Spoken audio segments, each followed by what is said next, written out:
Paragraph 3(1) Uttar Pradesh गृहबंद समाज विरोधी क्रियाकलाप निवारण अधिनियम 1986 बनाम मुख्तार अंसारी, थाना मोहम्मदाबाद, जनपद गाजीपुर में 2023 के तहत सबूत किया जाता है।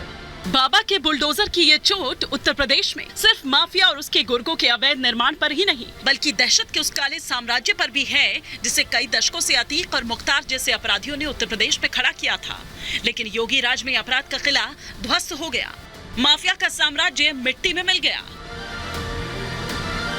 प्रयागराज से लेकर मऊ और गाजीपुर तक मुख्तार और अतीक के खिलाफ ताबड़तोड़ कार्रवाई हुई।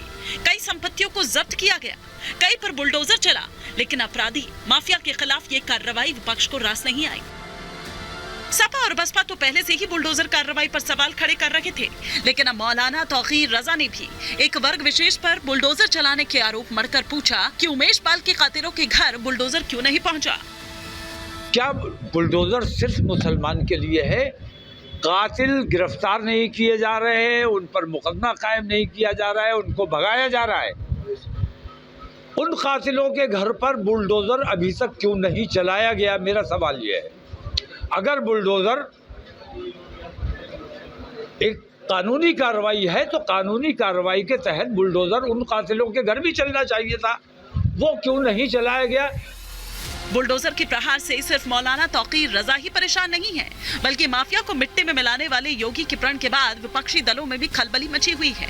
समाजवादी पार्टी के अध्यक्ष अखिलेश यादव ने बुलडोजर वाली कार्रवाई पर एक बार फिर सवाल खड़े किए। उन्होंने ट्वीट कर लिखा कि अवैध निर्माण और कॉलोनियों पर बुलडोजर चलाने से पहले भाजपा सरकार अपने सभी कार्यालयों, मंत्री, नेताओं व कार्यकर्ताओं के घरों, दुकानों व प्रतिष्ठानों के वैध नक्शे व अनुमति की जांच कर उन पर बुलडोजर चलाए। दूसरों का घर, दुकान गिराने वाले भाजपाई पहले खुद पर इसे लागू कर दिखाए। अखिलेश ने बुलडोजर के बहाने सीधा वार बीजेपी सरकार पर किया तो पलटवार होने में भी देरी नहीं लगी। हमें लगता है कि समाजवादी पार्टी के लोगों को अब पूरी तरह वो चले गए विक्षिप्त स्थिति में, क्योंकि न तो उन्हें विकास दिखाई पड़ता है, न प्रदेश की तरक्की दिखाई पड़ती है। बुलडोजर एक्शन पर मचे घमासान के बीच मुख्यमंत्री योगी एक के बाद एक माफिया और उसके गुर्गों के खिलाफ कार्रवाई कर रहे हैं।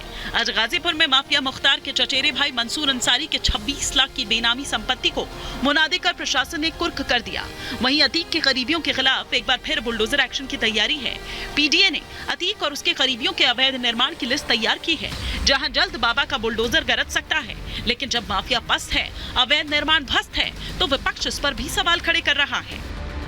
फंडामेंटल राइट्स संविधान की सबसे पवित्र चैप्टर है, सबसे पवित्र। जब उसी को ख़त्म कर दिया है, कोई कानून नहीं है किसी के मकान में बुलडोजर चला दो, कहीं लिखा हुआ है? अगर हमारे खिलाफ मुकदमा कायम हो जाता तो ये कहाँ लिखा हुआ कि इनके घर को गिरा? मौलिक अधिकारों में जीवन के अधिकार मौलिक अधिकार है और बिना ड्यू प्रोसेस ऑफ लॉ किसी के जीवन को नहीं ले सकते, तो वो भी लिया जा रहा है। एनकाउंटर हो रहे हैं फर्जी। हर स्थिति में हम भ्रष्टाचार और अपराध पर जीरो टॉलरेंस की नीति के तहत काम करेंगे। हमारा शासन का सब्जेक्ट ये है कि हम निष्पक्षता से, पारदर्शिता से एक एक अपराधी को पकड़ेंगे और कड़ी से कड़ी सजा देंगे। उत्तर प्रदेश में माफिया और उसके गुर्गों के खिलाफ सख्त कार्रवाई हो रही है, लेकिन बाबा का बुलडोजर पर सियासी गदर छिड़ा है। हालांकि अब सवाल है कि माफिया अवैध निर्माण पर कार्रवाई का विरोध क्यों? बुलडोजर पर डर वाली सियासत के पीछे वजह क्या है? और सवाल ये भी कि क्या उत्तर प्रदेश में न्याय का प्रतीक बन गया है बाबा का bulldozer? Bureau report, Republic Bharat.